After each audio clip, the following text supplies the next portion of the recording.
TJ, what title should I use for you? Journalist. Journalist. Okay. And how should I label you as a community activist? What do you want me to say? I am actually a journalist and host of the Soapboxx podcast, Soapboxx with 2X. How long has that been around? Soapboxx? Yeah, the podcast. It's about 2 years. We're fastly approaching 2 years now. Okay. And you deal with what topics? We talk about social justice. We talk about mental health. It's an urban general news show with my co-hosts, which are 4 journalists as well. And we talk about hot topics, pop culture, and and we do interviews. We conduct interviews as well. A follow-up story on the fact that the Orange County Sheriff's Office, as of this morning, did acknowledge that they are going to do an inquiry regarding what Deputy Sarah Jackman may have known about her husband's involvement with the Capitol riots. Mm-hmm. How do you feel about hearing that? Does that encourage you? Do you want a different response than that? Well, I'm not encouraged by Orange County Sheriff's Department doing an inquiry into themselves. It's more of police investigating police officers, and I think the community has seen that is an ineffective approach. I would love to see a third party investigate, not just this officer, but any officers that she has been in contact with. Also, I would love to see the state attorney investigate any of her arrest affidavits or whether she was a witness on any cases to see if there was any racial bias or any excessive force within her personnel file or any potential tampering. So we have to call into question, because of her associations with a white supremacist, we have to call into question everything about her law enforcement career and her integrity. This Arthur Jackman, who's facing federal charges for his involvement in the Capitol riot. We now know his wife is an Orange County deputy. Mm-hmm.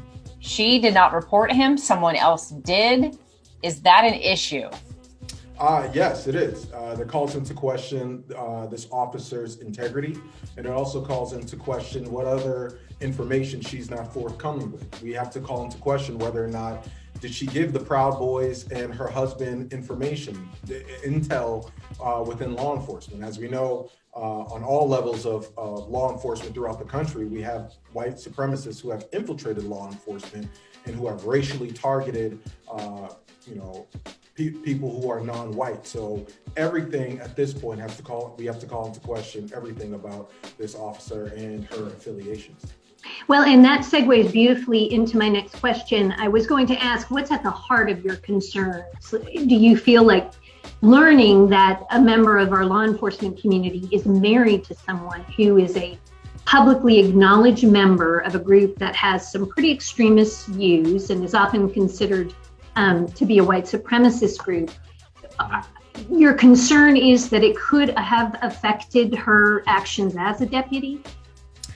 Yes, I think when we talk about community trust and that, I don't believe that we can feel safe with an officer on the force or patrolling our streets that has open white supremacist ties. This person is not just a regular person. This is someone who is patrolling with a lethal weapon. And so when you are patrolling with a lethal weapon and you have,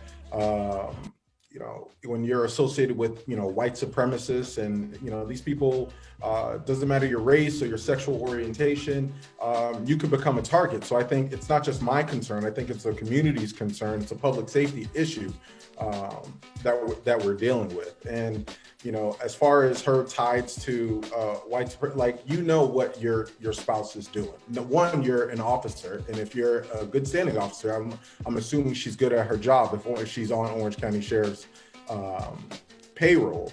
So what your spouse is doing. And so for you to say that you had no idea that your spouse was going to the United States Capitol to participate in an insurrection, which is the overthrowing of the government, it's hard for me to believe, or anybody in the community to believe, and it gives more than pause for cause.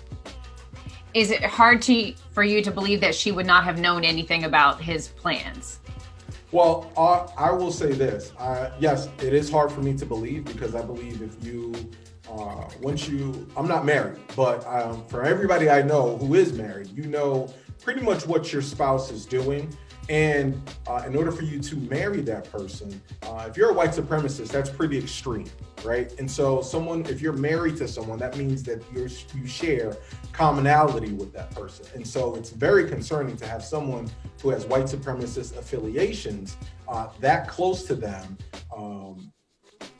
patrolling our streets with a lethal weapon. Yeah, that was one of the big questions we had for them too, because the FBI, within days of that riot, basically asked the whole country, if you know someone who participated in this, provide us that information. And there, you would think there's a likelihood that she knew, and then maybe what they'll uncover with their inquiry is that she didn't come forward. Supremacists have infiltrated law enforcement. We've seen this across the country, and this is what we're dealing with and people who have subscribed to the religion of white supremacy. We're seeing this with the Derek Chauvin trial right now, and how they criminalized Black victims. So, when you see someone who is not forthcoming, you see someone who's on the force, who's basically, I believe, betrayed their uniform, betrayed their badge by not being open to the public that, hey, my husband is a white supremacist, and this is who I go home to every night. And so it's hard for anybody to believe that you don't at least share in the same views as your spouse. Okay, well put. Has this conversation been part of your podcast? Topics that I discuss within my writing.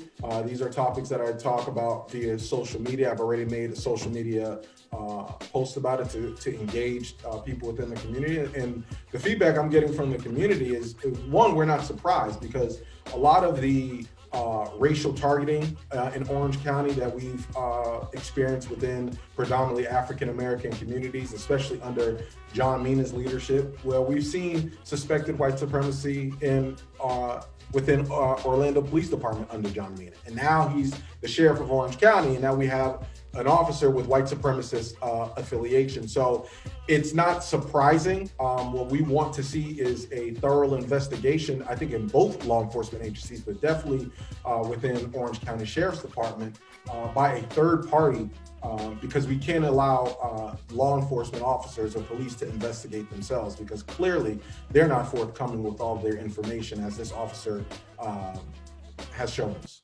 Is there anything else you want to add that I didn't ask?